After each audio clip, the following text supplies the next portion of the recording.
रूही के सामने स्पर्श का सबसे बड़ा राज खुलता है और यह सच देखकर उसके होश उड़ जाते हैं। उसे पता चलता है कि शीतल का असली कातिल स्पर्श नहीं बल्कि कोई और है, लेकिन नाहर को जेल पहुंचाने की साजिश में स्पर्श का हाथ था। दिल टूटने के बावजूद रूही का दिमाग शांत रहता है और वह सच को सामने लाने का फैसला करती है। गुस्से और दर्द से भरी रूही सीधे स्पर्श के घर पहुंचती है। उसका कॉलर पकड़कर उससे सच्चाई उगलवाती है और नाहर पर लगाए गए इल्जामों के लिए उसे जोरदार थप्पड़ मार देती है। तभी स्पर्श मानता है कि उसने नाहर को फंसाया था, मगर शीतल को नहीं मारा, और यह भी बताता है कि उस रात शीतल की लाश तक नहीं मिली। यहीं से कहानी में बड़ा मोड़ आता है। अगर शीतल जिंदा है तो नाहर बेगुनाह है। रूही तुरंत फैसला करती है और स्पर्श को साथ लेकर थाने पहुंचती है। वार्ड बॉय से सच्चाई निकलवाती है और पता चलता है कि शीतल को एक फर्जी एम्बुलेंस में जिंदा ले जाया गया था। उम्मीद की किरण के साथ रूही जेल में नाहर से मिलती है और उसे बताती है कि वह बेगुनाह है, जिससे नाहर की टूटी हुई आंखों में फिर से उम्मीद जाग उठती है। दूसरी तरफ सीसीटीवी फुटेज से एम्बुलेंस का नंबर मिलता है, लेकिन वह भी फर्जी निकलता है, जिससे साफ हो जाता है कि इस खेल के पीछे कोई बहुत बड़ा और ताकतवर इंसान है। तभी रूही को एक अनजान मैसेज मिलता है जो उसे रात में पुरानी फैक्ट्री में अकेले बुलाता है। नाहर को बचाने के लिए वह अपनी जान की परवाह किए बिना वहां पहुंचती है, जहां अंधेरे के बीच उसका सामना उस साये से होता है जो धीरे धीरे सामने आता है, और उसका चेहरा देखकर रूही दंग रह जाती है। वह डॉक्टर विराज होता है, वही डॉक्टर जिसने शीतल का इलाज किया था। वह अपने बदले की आग में नाहर को फंसाने और शीतल को गायब करने की पूरी साजिश कबूल करता है। रूही और स्पर्श उसके आदमियों से घिर जाते हैं, लेकिन ऐन मौके पर पुलिस पहुंच जाती है, क्योंकि स्पर्श पहले ही लोकेशन भेज चुका होता है। डॉक्टर विराज गिरफ्तार हो जाता है और फैक्ट्री की तलाशी में कुर्सी से बंधी कमजोर लेकिन जिंदा शीतल मिलती है, जो सबसे पहले यही कहती है कि नाहर बेगुनाह है। जेल का दरवाजा खुलता है और नाहर बाहर आता है। सामने रूही खड़ी होती है। दोनों की आंखों में जीत और प्यार साफ दिखाई देता है।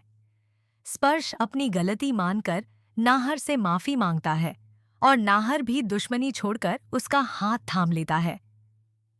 लेकिन कहानी यहीं खत्म नहीं होती, क्योंकि पुलिस वैन में बैठा डॉक्टर विराज किसी से प्लान बी शुरू करने को कहता है और अंधेरे कमरे में बैठा एक नया शख्स नाहर और रूही की तस्वीर देखकर मुस्कुराता है। यानी असली खेल अभी बाकी है और आने वाले एपिसोड में एक और बड़ा धमाका होने वाला है। डॉक्टर विराज की गिरफ्तारी के बाद सबको लगा कि अब नाहर और रूही की जिंदगी में आखिरकार सुकून लौट आएगा, लेकिन किस्मत को अभी कुछ और ही मंजूर था। शीतल के मिल जाने और नाहर के बेगुनाह साबित होने से घर में खुशियों का माहौल बनता है। दादी की आंखों में आंसू होते हैं। अवनी और सोनी भगवान का शुक्रिया अदा करती हैं और रूही चुपचाप नाहर को देखती रहती है, जैसे उसे खोकर फिर से पा लिया हो।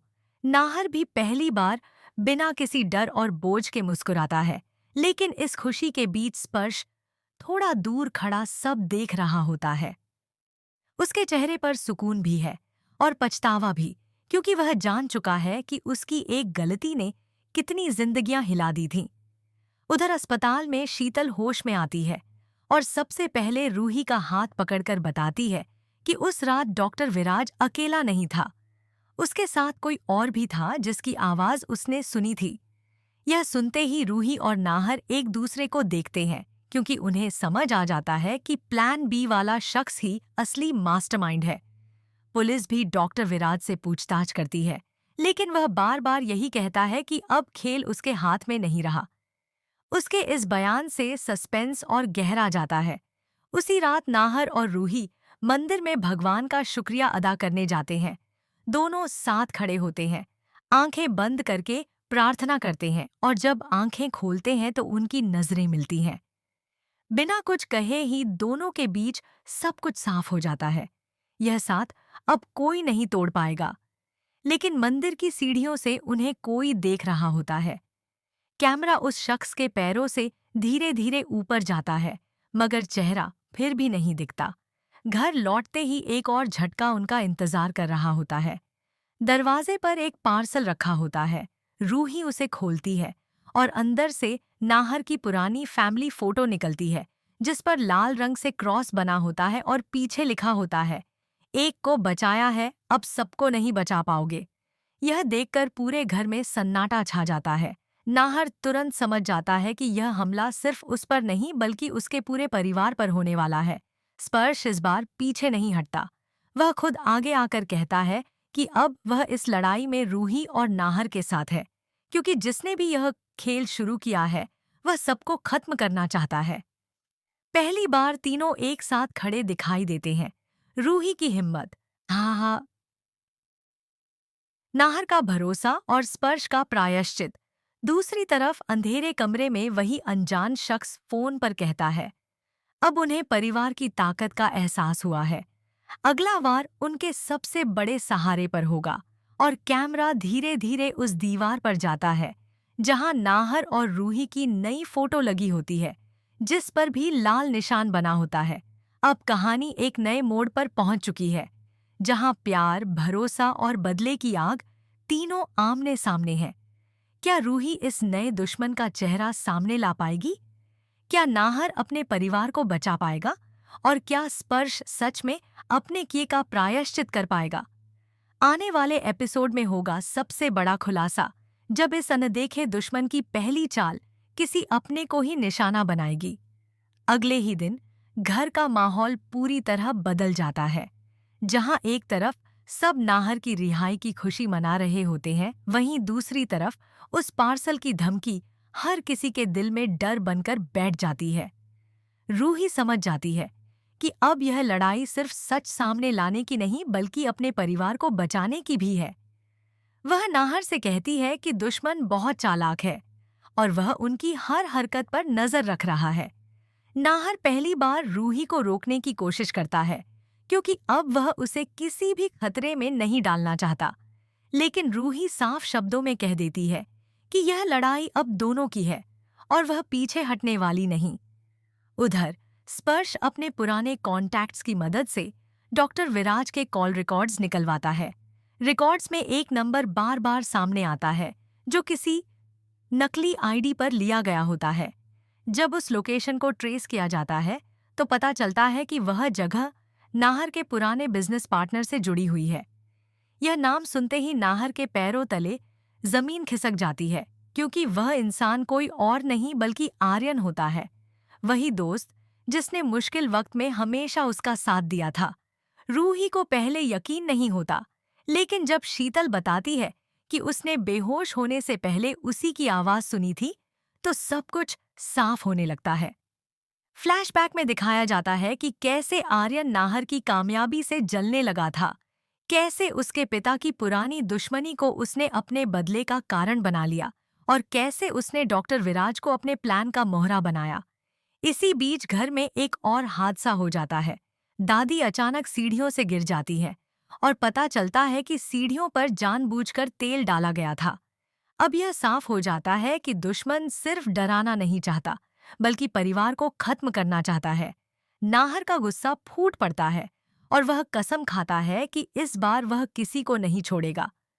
रात को रूही को फिर वही अनजान मैसेज आता है, सच जानना है तो कल वही जगह जहां हमारी दोस्ती शुरू हुई थी। यह जगह नाहर और आर्यन का पुराना ऑफिस होती है। नाहर और रूही समझ जाते हैं कि अब सच सामने आने ही वाला है। स्पर्श भी इस बार पीछे नहीं रहता और पुलिस को बिना बताए खुद उनके साथ जाने का फैसला करता है। पुराने ऑफिस की टूटी हुई दीवारें, बिखरा सामान और अंधेरे के बीच अचानक लाइट जलती है और सामने खड़ा होता है आर्यन। उसके चेहरे पर अजीब सी मुस्कान होती है। वह ताली बजाते हुए कहता है, वेलकम नाहर, आखिर तुम यहाँ तक पहुँच ही गए। नाहर की आंखों में गुस्सा और दर्द दोनों होते हैं। क्यों किया तूने ये सब? आर्यन ठंडी हंसी के साथ कहता है कि वह हमेशा नाहर की परछाई बनकर रह गया।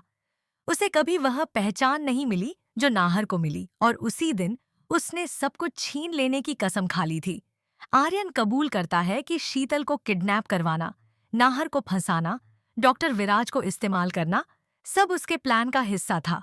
वह रूही की तरफ देखकर कहता है कि उसे पता था कि रूही ही नाहर की सबसे बड़ी ताकत है, इसलिए उसने उसे तोड़ने की कोशिश की। लेकिन तभी स्पर्श सामने आ जाता है और कहता है कि अब खेल खत्म हो चुका है। आर्यन हंसते हुए बताता है कि उसने पूरे ऑफिस में टाइम बम लगा रखा है और कुछ ही मिनटों में सब खत्म हो जाएगा। कमरे में अफरा तफरी मच जाती है। नाहर आर्यन को पकड़ लेता है, रूही बम ढूंढने लगती है और स्पर्श पुलिस को लोकेशन भेजता है। टाइमर तेजी से चल रहा होता है। आखिरी सेकंड में रूही को बम मिल जाता है, लेकिन उसे डिफ्यूज करना आसान नहीं होता। नाहर उसका हाथ पकड़कर कहता है, मुझे तुम पर भरोसा है। रूही कांपते हाथों से वायर काटती है और टाइमर रुक जाता है।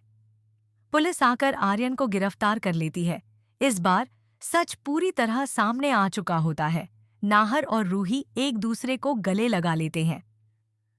स्पर्श दूर खड़ा मुस्कुरा रहा होता है, क्योंकि इस बार उसने सच में अपनी गलती सुधार दी होती है। लेकिन जाते जाते आर्यन एक आखिरी बात कहता है, तुम जीत गए नाहर, लेकिन खेल अभी भी खत्म नहीं हुआ, क्योंकि जिसे तुम अपना समझते हो वही तुम्हें फिर से तोड़ेगा। उसके इस डायलॉग के साथ कैमरा घर के एक सदस्य पर रुक जाता है, जो चुपचाप यह सब सुनकर मुस्कुरा रहा होता है। अब कहानी फिर एक नए सस्पेंस की तरफ बढ़ चुकी है। आखिर वह अपना कौन है जो दुश्मन बन चुका है? क्या नाहर और रूही की खुशियां फिर से खतरे में पड़ने वाली हैं? आने वाले एपिसोड में होगा एक और चौंकाने वाला खुलासा। आर्यन की गिरफ्तारी के बाद सबको लगता है कि अब हर राज सामने आ चुका है और नाहर रूही की जिंदगी में कोई तूफान नहीं आएगा। लेकिन उसके आखिरी शब्द सबके दिल में डर बनकर रह जाते हैं। घर